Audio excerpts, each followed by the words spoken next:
Have you ever wondered why some people seem unshaken even in the most intense confrontations, while others unravel at the slightest spark? It's not luck, and it's certainly not indifference. There's something deeper at play, something powerful yet invisible, that allows them to stand calm in the eye of the storm.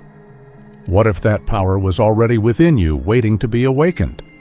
What if the conflict you're facing isn't really about the person in front of you, but about something more intimate?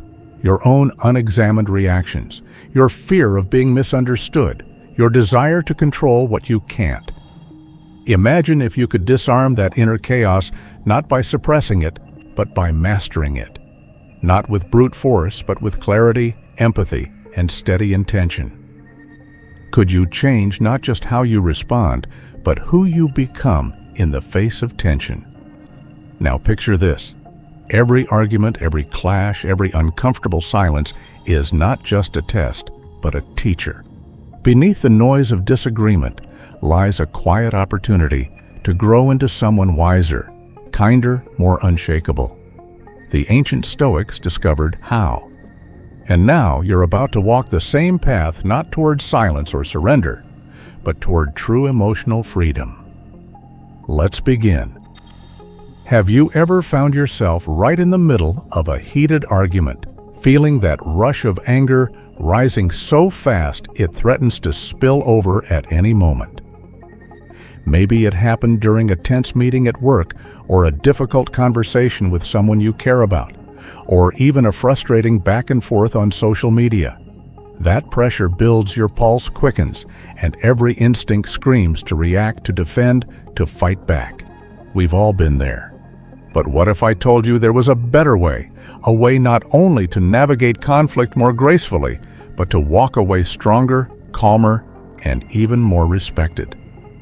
The ancient Stoics, those masters of reason and emotional clarity, faced their own battles not with swords, but with wisdom.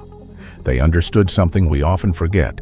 In the heat of the moment, the true enemy is not the person in front of us, but the storm within. And they developed tools to calm that storm, to respond not with rage, but with resilience. In this video, you'll explore 13 powerful Stoic strategies for handling conflict, not by overpowering your opponent, but by mastering yourself. These principles come from timeless voices like Seneca Epictetus and Marcus Aurelius, and while they may ask more of you than a knee-jerk reaction ever would, they also promise far greater rewards, lasting peace, deeper understanding, and maybe even stronger relationships in the aftermath. So, are you ready to transform how you deal with conflict, not by silencing others, but by elevating yourself? Hit that subscribe button and ring the notification bell so you don't miss out on any of our insights about facing life's challenges with the enduring wisdom of Stoicism. Because in the end, your most important victories aren't won out there, they begin right here in the quiet mastery of your own mind and heart. Let's begin with the first principle. Seek to understand the mind of your adversary. Imagine standing beside a roaring river, its waters crashing and swirling with fury. It would be reckless to leap in blindly. A Stoic, calm and observant, would pause, studying the depth beneath the chaos, not just the froth on the surface. That's exactly how we must approach conflict. Instead of reacting immediately, we must slow down, step back, and peer beneath the surface. Epictetus once said that it is not the event itself that disturbs us, but our interpretation of it. And he was right. To change our experience of conflict, we must first shift how we see it. Begin by releasing yourself from the moment. Take a breath. Picture the scene as if you're an outsider watching it unfold. This emotional distance gives you space to think, to see more clearly, and to choose your response, rather than being swept away by emotion. Then go deeper. Instead of formulating counter-arguments, start asking questions. What is the other person really trying to say? What fears or needs might be hidden beneath their words? What experiences shape their point of view? When you listen not to win, but to understand, you begin to uncover something more valuable than victory. You begin to uncover truth. Ask open-ended questions like, what brought you to this perspective? Or, what are you truly worried about? This isn't about agreeing, it's about empathy. Try to see through their lens, not to justify their behavior, but to comprehend their world. What beliefs guide them? What values are they defending? Understanding doesn't mean surrender. It means seeing clearly enough to act wisely. Often the real source of tension is not the issue being argued, but something deeper: old wounds, unmet expectations, or hidden fears. By looking beneath the surface, you may find that what's truly being fought over isn't the thing on the table, but something buried far beneath it. And that precisely leads us to the next lesson: how to remain calm even in the face of disrespect. Let's continue.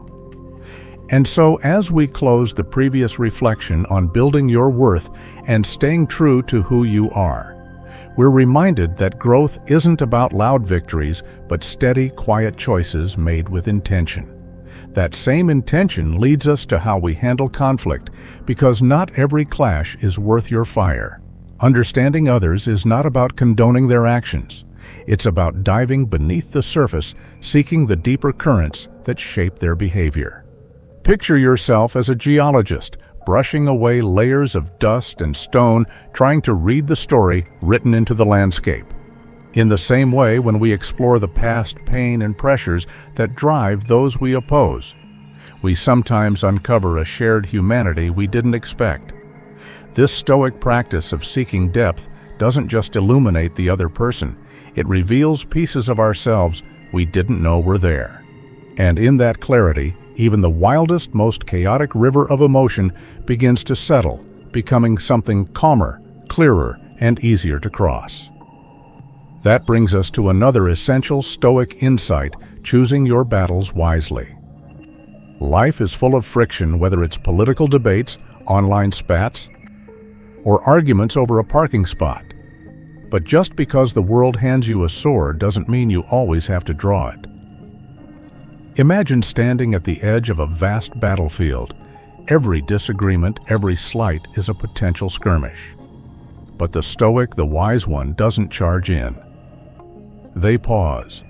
They ask, is this really worth it? The Stoic toolkit offers several lenses to assess these moments. Let's begin with the Seneca test. Before reacting, breathe. Delay is a powerful remedy, Seneca reminds us. When we pause, we cool the fires of immediate anger and step outside the storm of emotion. That space gives us a clearer view. Then comes the Epictetus question. Is it really the event itself that unsettles you, or your interpretation of it? Are you fighting for your values, or are you simply annoyed? Some things are just pebbles on the path, not mountains that must be moved. Ask yourself if this moment truly endangers your peace, your principles, or your purpose, or is it merely ego demanding to be fed? Marcus Aurelius offers another lens: the power of silence. Not every fire needs fuel. Sometimes the strongest move is no move at all. Letting a slight pass, choosing not to engage, or simply walking away can be acts of deep courage and restraint. The storm may rage, but you choose not to step into the rain. And of course, there's the cost-benefit principle. Every conflict comes with a price: time, energy, emotional bandwidth. Weigh it. Is the reward of winning this battle worth the toll it will take on your peace of mind? True strength often lies not in domination, but in discernment, knowing when to walk away with your dignity intact. Choosing your battles doesn't mean surrendering your voice. It means protecting your power, your time, your energy, your focus. These are not infinite. Spend them wisely. Save your fire for what truly matters. And once you've chosen your moment when it is worth engaging, what then? That's where the next Stoic principle steps in. Let's now explore the art of speaking with calm and clarity, even in the heat of confrontation. So once you've chosen your battle with care and stepped into the conversation, the next Stoic lesson is clear: speak not with fire, but with focus. Calmness isn't weakness, it's wisdom. And when you're facing opposition, nothing opens the door to real understanding faster than clarity spoken with grace. The Stoics especially, Seneca taught that strength isn't found in volume but in composure. True power lies in your ability to stay centered even as the storm brews around you. Instead of hurling insults or raising your voice, try this ancient yet radical approach. Speak so that understanding becomes more important than being right. That starts with mastering the art of active listening. Don't just wait for your turn to speak. Really hear what the other person is saying. Watch their body language, their tone, their hesitations. Nod with intention. Make eye contact not as a challenge, but as a bridge.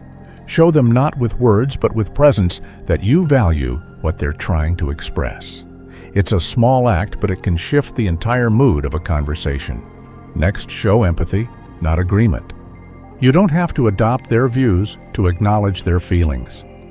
A simple statement like, "It sounds like this is important to you," or "I understand you're feeling upset," can lower defenses and open the gates to dialogue. It shows you see them not as an enemy, but as a fellow human. When it's time to speak your truth, use I statements rather than accusatory you phrases. This subtle shift changes the energy. Instead of saying, "You always ignore me," you might say, "I feel overlooked in these moments." The difference is profound. You're sharing your experience, not assigning blame. And that opens the door to collaboration, not conflict. Speak with strength, not volume. Let your calm be the anchor. Control, not noise, is what gives your words weight. Speak with confidence, but keep your tone measured. Avoid personal attacks or insults. They only poison the well you're trying to draw peace from. Most importantly, focus on solutions, not scoring points. What can we do to solve this together instead of who's right? The moment a disagreement becomes a joint challenge instead of a battlefield, progress begins. Think not in terms of winners and losers, but partners navigating a problem. And remember, this practice takes time. You may falter, you may speak too quickly or with too much heat. That's okay. Apologize when needed. Adjust. Learn. Every conversation is a step on the path. With each one, you grow more fluent in the Stoic art of steady communication. Now that you've learned how to speak with calm and clarity, the next step is to go even deeper, not just to solve conflict, but to seek connection. Let's explore how discovering a shared path with your opponent might be the most powerful shift of all. After learning to speak with clarity and empathy, the next step is to look deeper beyond the surface of disagreement and into the human needs that quietly shape every conflict. Because often what seems like a battle over opinions or choices is actually a silent struggle to fulfill deeper unspoken needs. Think of it this way: many of our wants are simply reflections of unmet needs. Needs for safety, for respect, for belonging, for dignity. So when you're in conflict, don't just examine what each of you wants. Ask, what need is this person trying to meet beneath the surface? Are they craving approval, justice, or peace of mind? When you start to see the conflict through that lens, empathy naturally follows. And with it, a path toward real resolution begins to emerge. From there, dig deeper still. Go past the issue and explore the values driving both sides. What do you each stand for? Honesty, fairness, loyalty. Sometimes just uncovering a shared principle, like a mutual belief in doing what's right, can completely reframe a disagreement. These shared values act like a compass. Even if you're walking different paths, you're still pointed in the same direction. And don't expect to resolve everything at once. Progress rarely comes in leaps. It arrives in small steps. Start with modest wins, even ones that seem insignificant. Maybe it's a moment of agreement, a smile, a softened tone. These tiny victories build momentum. They plant seeds of trust, which over time can grow into meaningful cooperation. As you walk this path, remember that harmony takes time. Patience is a quiet but powerful Stoic tool. Be gentle with setbacks and celebrate progress, no matter how small. Each shared understanding, each respectful exchange is a step away from division and a step closer to peace. Now imagine you've reached a clearing. There's openness, a chance to connect not just on facts or outcomes, but on something much deeper: values.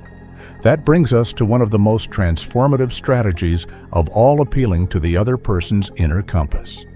Picture standing before a mighty oak tree. You can't move it by brute force, but wind, rain, sunlight, they guide its growth. In the same way, people don't change because we push them. They change when something speaks to what already matters deeply to them. That's the essence of the Stoic technique of appealing to inner values. Instead of attacking their character or demanding change, speak to the principles they already believe in. If someone sees themselves as honorable, show them how a peaceful solution aligns with that honor. If they value loyalty, highlight how compromise can preserve relationships they cherish. You're not changing who they are, you're guiding them back to who they've always wanted to be. Start by observing. What do they talk about with passion?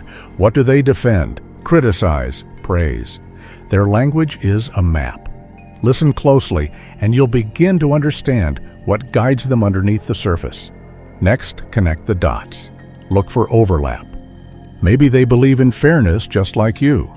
Maybe integrity matters to them, too. These common values are like bridges. Use them to carry your message across in a way they can accept and embrace. But don't just speak, demonstrate. Show, don't tell. Actions always outweigh argument. Offer stories, examples, live truths that reflect how your solution honors what they hold dear. Let them see themselves in the path you're offering. When you speak in their values, you're not manipulating, you're harmonizing. You're building resonance instead of resistance. And from that resonance, stronger, longer-lasting agreements can take root. Now that you've learned how to align your message with their deepest values, let's move forward. Because the next Stoic principle will challenge you to do something even harder. Release your need to win and instead seek mutual elevation. Let's explore what that truly means in the next section. Once you've learned to speak to someone's values, planting your ideas in the fertile ground of what they hold dear. The next step is to remember that persuasion doesn't require pressure. In fact, the most lasting change comes not from force, but from resonance. When you guide someone, gently aligning your words with their ideals, you become not a challenger demanding submission, but a navigator helping them chart a better course. You don't need to win the war because there was never a war to begin with. This is the art of transformation through respect, not control. And sometimes the most disarming tool in that process isn't logic or strategy, it's laughter. That brings us to the sixth Stoic technique, one that walks a delicate line, but when used wisely can turn even the most rigid moments into opportunities for connection using humor in conflict. Imagine yourself walking across a tightrope stretched high above a tense silence. One wrong word, one off-color remark, and the balance tips. But in your hand is a pole, a lightness of spirit, a well-timed smile, a shared chuckle. Humor used correctly doesn't make the rope disappear, but it helps you stay centered. It steadies you. It reminds both parties that underneath the disagreement, you are still two human beings sharing the same sky. Stoic philosopher Seneca warned that jokes are fragile, they can uplift or insult. That's why humor must never be careless. It must be precise, like a surgeon's tool, not a hammer. So how do we use this powerful instrument without letting it backfire? First, know your audience. What makes you laugh may not do the same for someone else. Humor is deeply personal and cultural. Before you try to break the tension with a joke, pause. Consider who you're speaking with. What's their mood? What's off limits for them? A good laugh can heal, but a poorly judged joke can deepen wounds. Second, laugh with never at. Humor should never be a weapon. The goal is not to make someone the punchline, but to build a shared moment of lightness. If you're unsure, aim the joke gently toward yourself. A little self-deprecation shows humility and signals that you're not here to dominate or belittle. Third timing is everything. Just because a room is silent doesn't mean it's ready for laughter. Gauge the emotional temperature. If tempers are still high or someone's clearly upset, wait. Let the moment cool. Then and only then can humor enter gently through the side door like sunlight slipping in after a storm. Fourth, kindness must remain at the heart. Avoid sarcasm. Stay away from anything that touches on stereotypes, personal pain, or sensitive history. Think of humor as a bridge you're building, not a fire you're lighting, and never use it as a mask to avoid real conversations. Humor is a seasoning, not the main dish. Finally, remember that trust is fragile. One poorly timed joke can set you back hours of progress. When in doubt, choose sincerity over satire.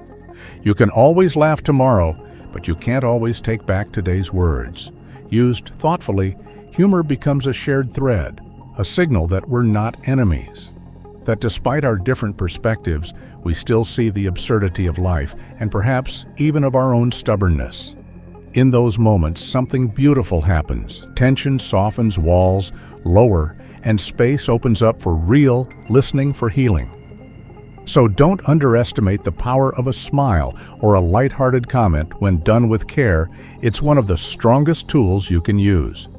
And now, with humor in hand and respect as your compass, it's time to explore an even deeper truth in Stoic conflict resolution, knowing when to walk away.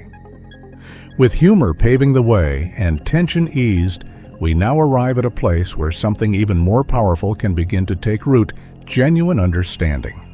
The next step isn't about being clever, it's about being kind. Because when logic fails and humor fades, what remains is the quiet, steady power of empathy. Imagine yourself standing on a rugged mountain trail, gazing across a chasm at someone on the opposite ridge. You feel the sting of their anger carried on the wind, sharp and electric. But instead of yelling across the divide, a Stoic chooses a different path.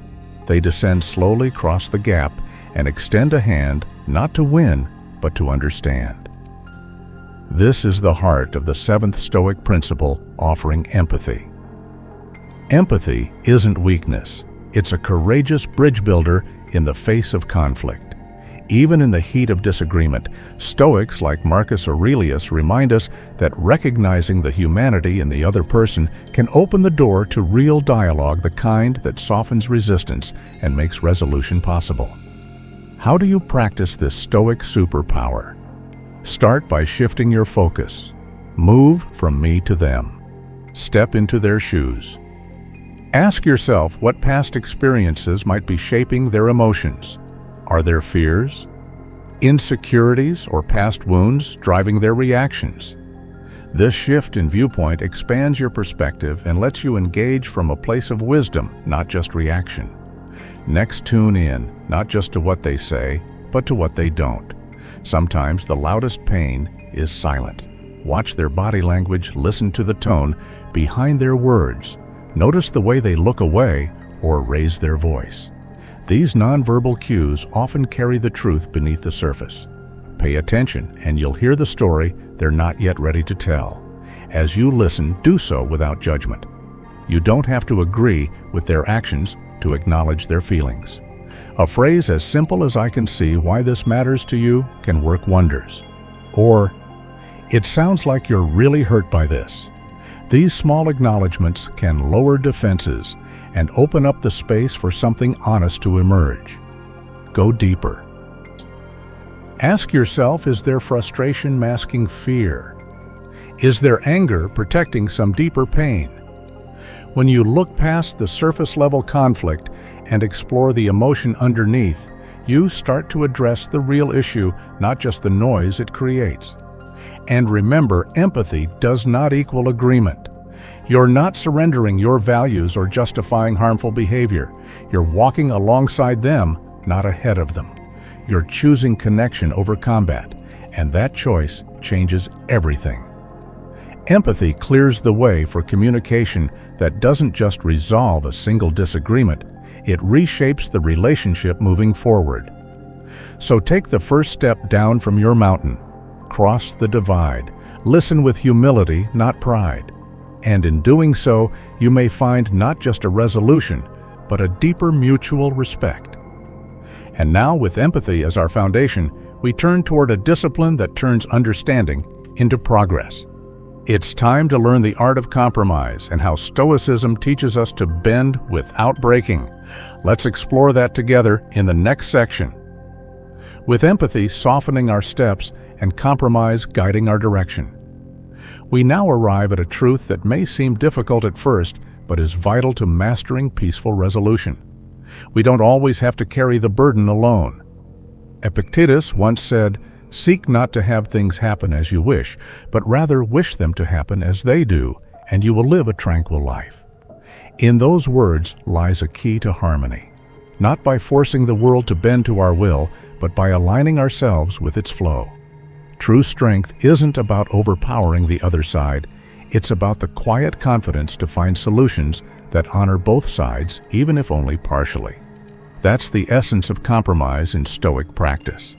To begin, shift your mindset from me to we. Don't view the disagreement as a battle to win, but as a puzzle to solve together.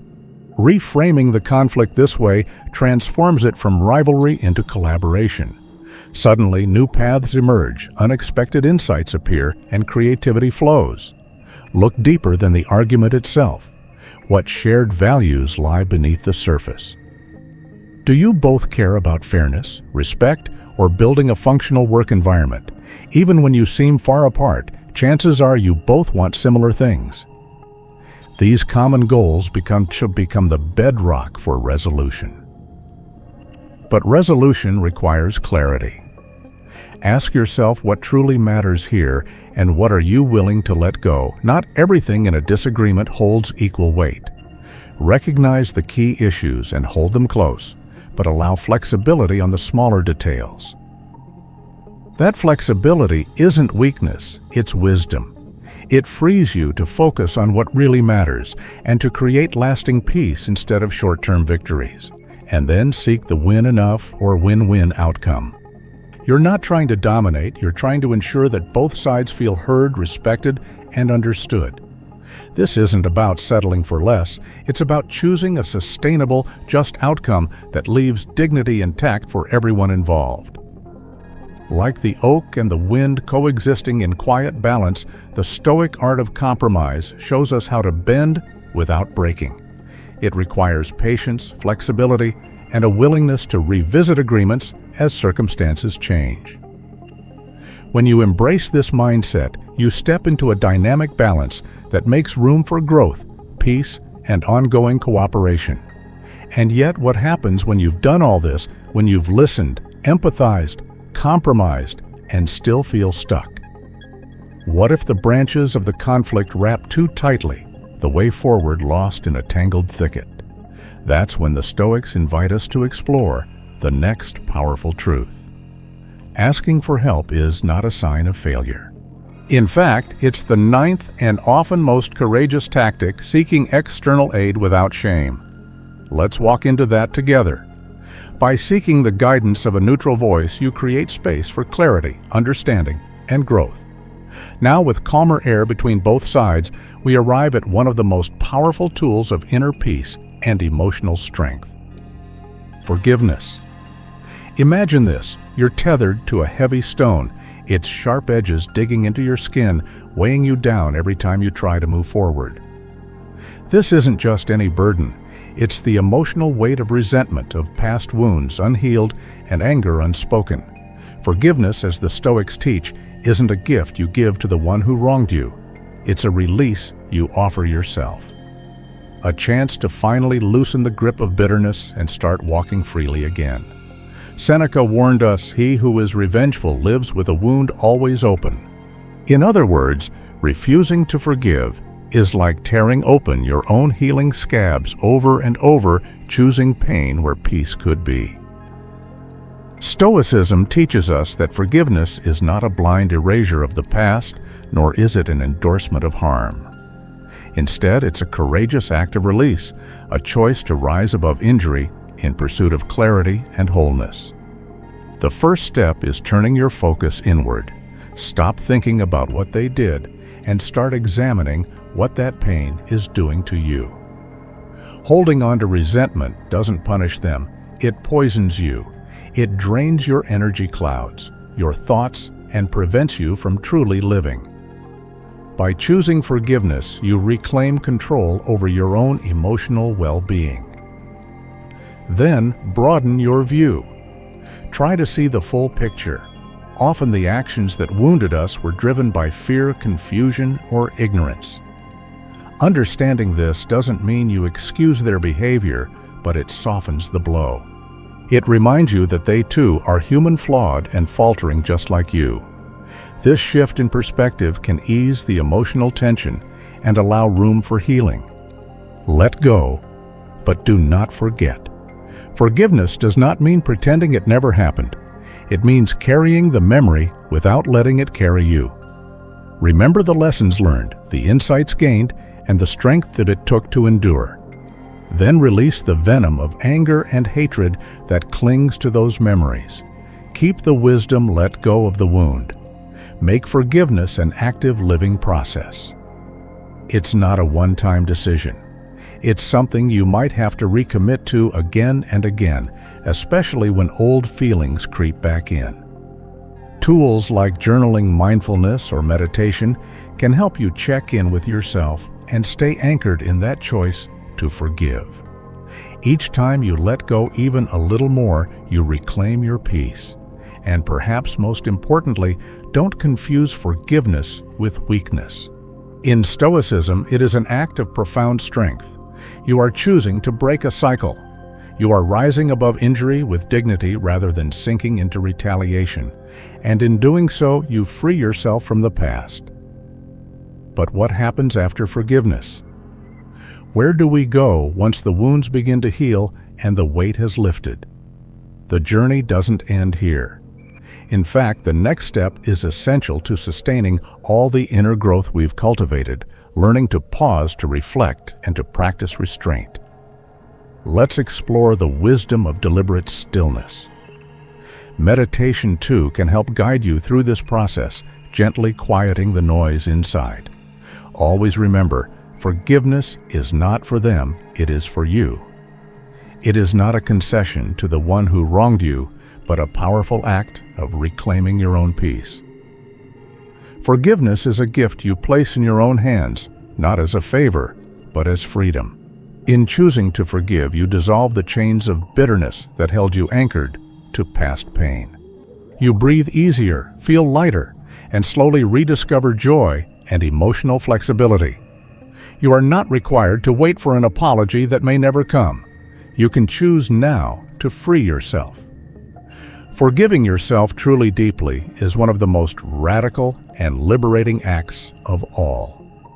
It's a doorway to transformation, not erasure.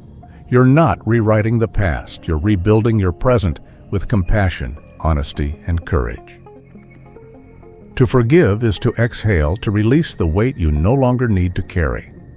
And with that breath, you begin to walk forward lighter, steadier, with more space for love and clarity.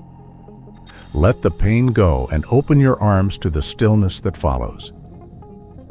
This is not weakness, but a declaration of strength and a commitment to your well-being. And now, from this space of peace, another truth quietly unfolds. Conflict, if you choose to face it with courage, can become fertile ground for growth. Just as fire gives birth to the phoenix, the ashes of hardship can give rise to something new, something stronger. This is the essence of Stoic strategy. 11 Growth from the ashes of conflict. Picture the legendary phoenix wings outstretched, emerging from the flames, wiser, braver, renewed. In the same way, every argument, every clash holds within it a lesson, a spark, if only we're willing to dig for it. As Epictetus taught, make the best use of what is in your power and take the rest as it is. This is the path forward. Start with a learning mindset. Instead of labeling conflict as something terrible, see it as a mirror, one that reflects your blind spots and challenges your growth. Ask yourself hard questions. Why did I react that way? What part of my identity felt threatened? Which core value was stepped on? Which emotion took control? Be honest. This is your excavation. It's not easy to dig into your reactions and triggers, but sincerity is your compass. Only by facing what lies beneath can you hope to reshape it. Once you've reflected, don't stop there. Reflection is only the beginning. Turn those realizations into action. Did you notice you struggle with listening? Then commit to becoming a better listener. Were your emotions overwhelming? Explore mindfulness, breathing, or other grounding practices. Seek input. Sometimes we can't see our own patterns clearly. A trusted friend, a therapist, or a wise mentor can shine a light on what you've missed. Invite feedback not as judgment, but as nourishment for your growth. And be patient. True growth is not a sprint. It's a winding road of trial, effort, setbacks, and resilience. Celebrate the small wins. Learn from your missteps. Each moment of awareness adds to the foundation of the person you're becoming. Through this lens, conflict transforms. It becomes not a curse, but a catalyst, a sacred fire that burns away what no longer serves you and reveals a more grounded, intentional self. You rise from the experience more centered, more courageous, and more capable of facing life's next challenge. But even as we grow stronger, we must learn to protect what we've built. The next Stoic strategy is not about rising, but about drawing a line. Let's explore how setting boundaries becomes an act of strength, not separation. Setting healthy boundaries is like learning to dance gracefully on shifting sand. It's a delicate act, not a rigid stance. And as Epictetus wisely taught, it's not the event itself that troubles us, but how we interpret it. In every interaction, we may not control others' actions, but we have profound influence over our responses. By clearly defining what we will accept and what we must decline, we not only shield ourselves from negativity, but also nurture deeper, more respectful relationships. To apply this Stoic principle in real life, we begin by tuning in to our inner compass. Ask yourself, what drains your energy? What makes you feel unseen or unsafe?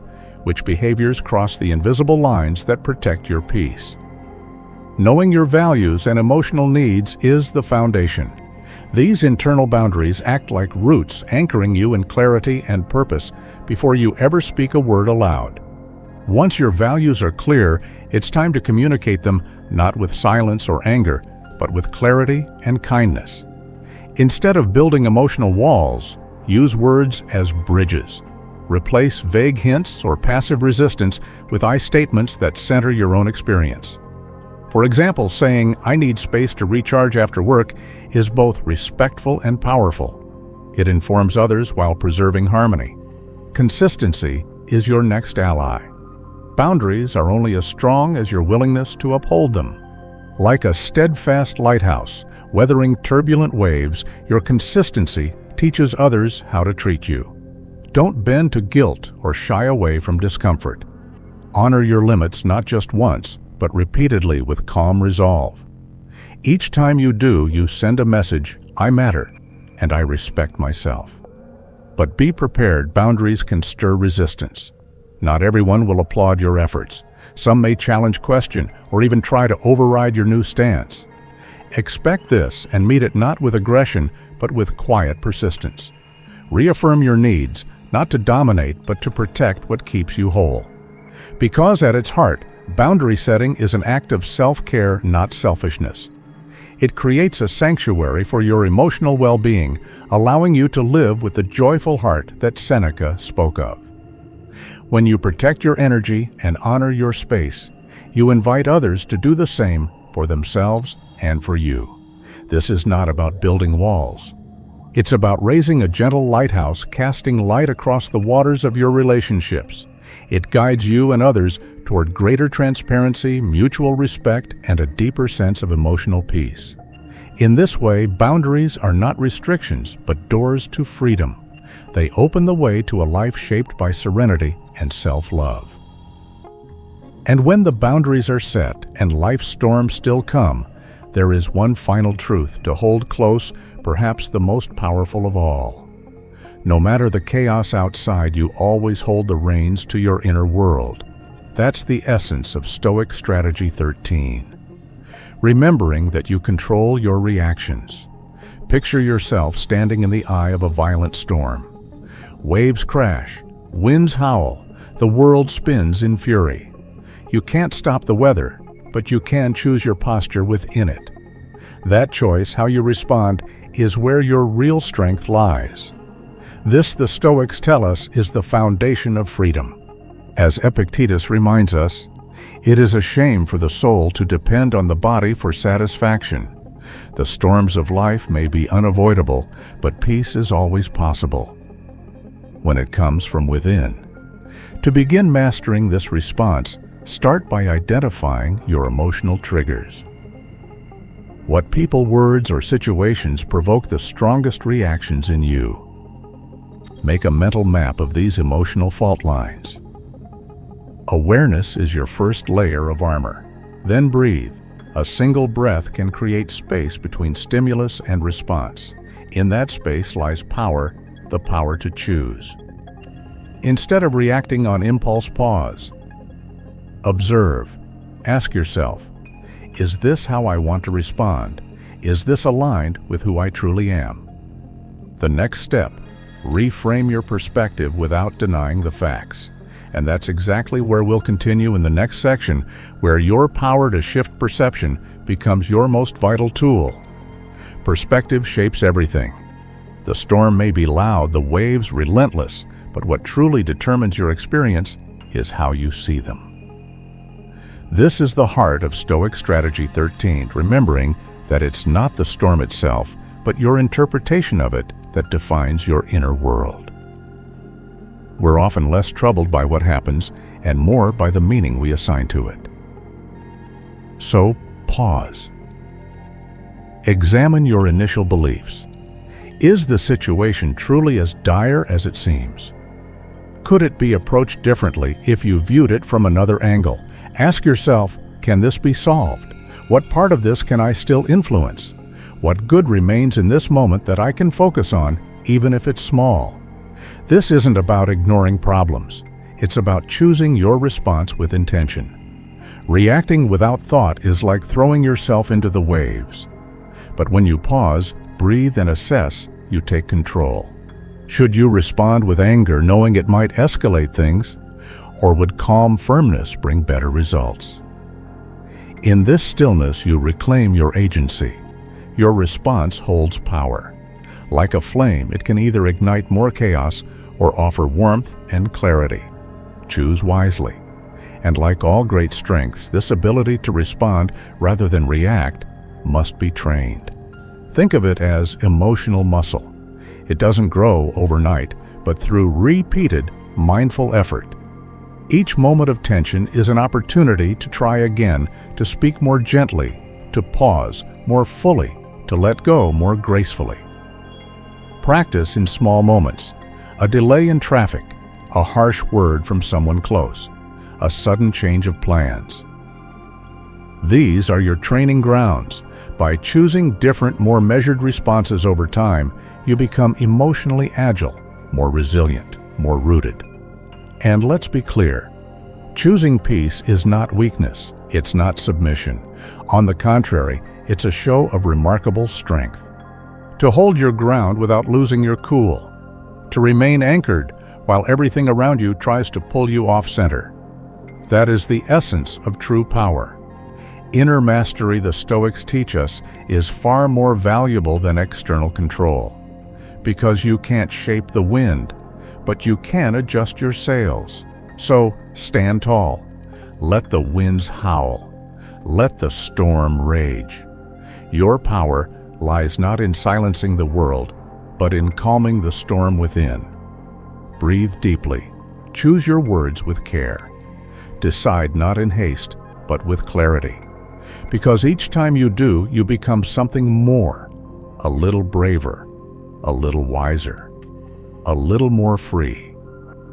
These practices are not just ways to avoid conflict, they are pathways to transformation, to growth, to peace. And now, as we reach the final stretch of this journey, one final reflection remains. Because it's not just about reacting better, it's about rewriting your entire relationship with adversity. Let's explore how to bring all these lessons together into a life of balanced wisdom and enduring calm.